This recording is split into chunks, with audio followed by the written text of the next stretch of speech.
Rapid City na ba tayo? Yes, we're going to Rushmore. Rapid City, kaya pala ito tinawag na Rapid City. Sabihin natin bakit. Ano ba itong Rapid City na ito? Is significant. Sabi niya, Rapid City is named for Rapid Creek, which flows through it and was founded on February 1876 by a group of men who envisioned their new town quickly becoming another Denver, the major site of commerce for mining communities of the Black Hills and surrounding agricultural region. Yan. Kaya, anong importance itong Rapid City na to? Sabi, the original town site was a 1-mile square bounded by east and west boulevards and north and south streets laid out Ano yan? Telephone mo? incidentally to magnetic north, not true north, so later streets bends at the north and south streets.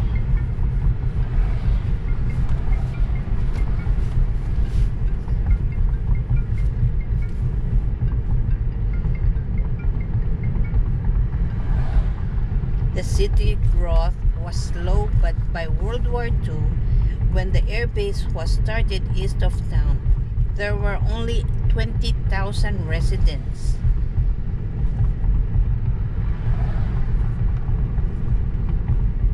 In 1882, the first brick business building was built downtown. And then others followed. In the beginning of 1980s, property owners realized the value of their historic properties, and various buildings were restored to their original splendor. Two examples, or notable examples, are the Morris Dome Buell Building at the corner of the 7th and St. Joseph and the Clover Building, today's Prairie Edge, at the corner of Main and 6th. Doon tayo galing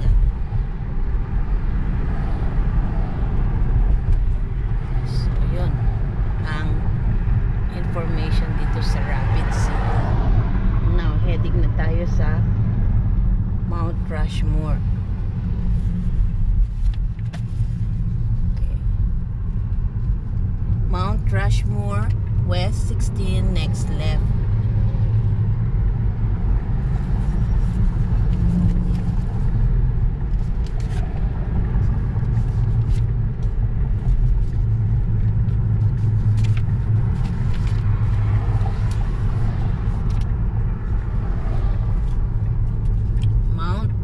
Rushmore Plaza Civic Center, Mount Rushmore Road.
West 16, Interstate 90.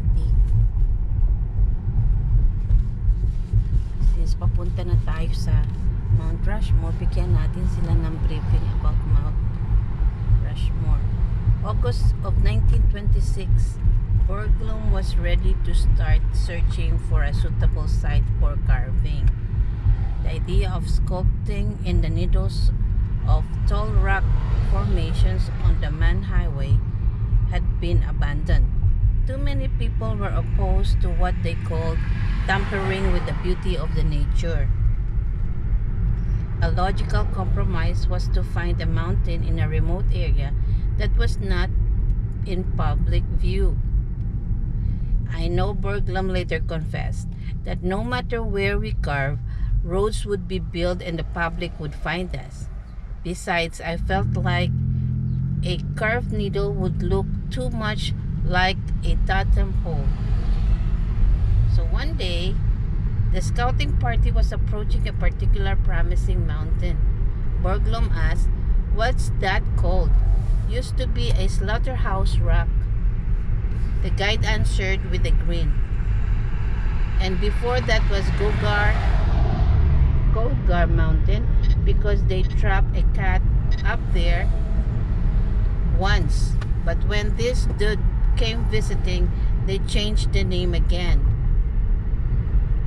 Then the guide told about Charles Rushmore, a young New York lawyer who had come to the hills in 1905 to inspect a client's tin mines. "What's that called?" Rushmore had asked when he first saw the mountain. "Just a Borglum did 20 years later, slaughterhouse rock, but we cannot change it." "How does Mount Rushmore sound?" "It sounds fine," and the name stuck. If Rushmore had known the mountain was destined for fame, he might not have laughed so loudly. When the carving started, Rushmore was so embarrassed by reporters trying to find out what he had done to deserve the honor that he contributed $5,000 to the monument. After climbing the face of Mount Rushmore, Borglum was certain that he found his mountain. He had to decide what to put there. Many people opposed the idea of national monument that portrayed only Washington and Lincoln. Everyone wanted to include his personal hero. But Woodrow Wilson, Clark Gable, FDR, Joe Palooka, Mickey Mouse, Eisenhower, John F. Kennedy, Dr. Martin Luther King have all their monuments.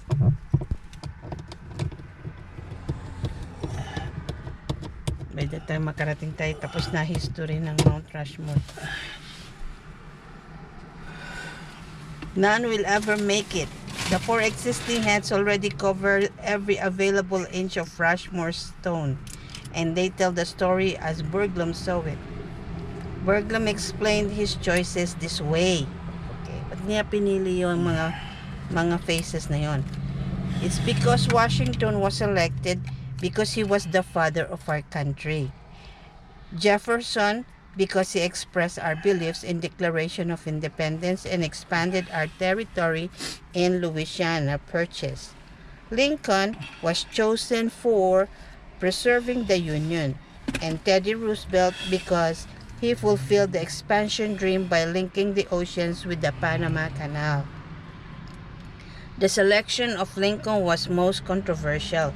After a bitter failure at Stone Mountain, Southerners were violently against their artists honoring a man they thought as a traitor. But the South had little influence in South Dakota thinking. The choice of Teddy Roosevelt provoked the most ridicule. It was assumed that he was chosen because Borglum had been leader of Roosevelt's Moose Party. The newspapers made much of the fact that Roosevelt and Borglum looked very much alike.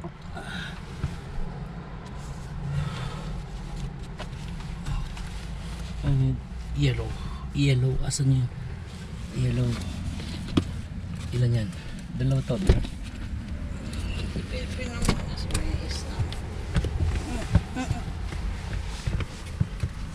So in making the mountain, nagkaroon pa ng mga difficulties. They hope to persuade a few tycoons to underwrite the whole project, and when their appeals fell on deaf ears, the project backed down. However, In 1927, a monument drive was started in South Dakota schools, and when the youngsters willingly gave their nickels and dimes, everyone took heart. And then a big break came that same year, when a show of faith that held out the promise of federal assistance.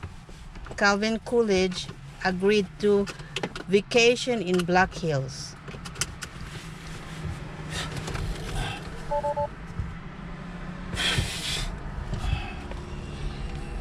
I can see.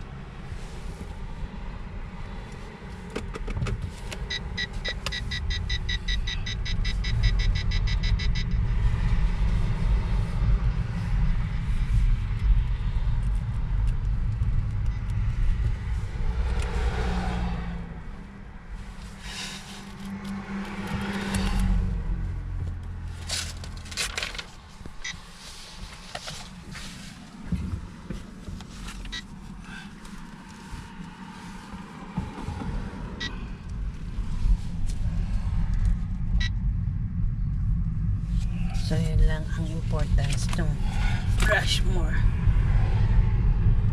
Curvings na yan. So bago tayo makarating doon, meron na kayong konting information o tayo.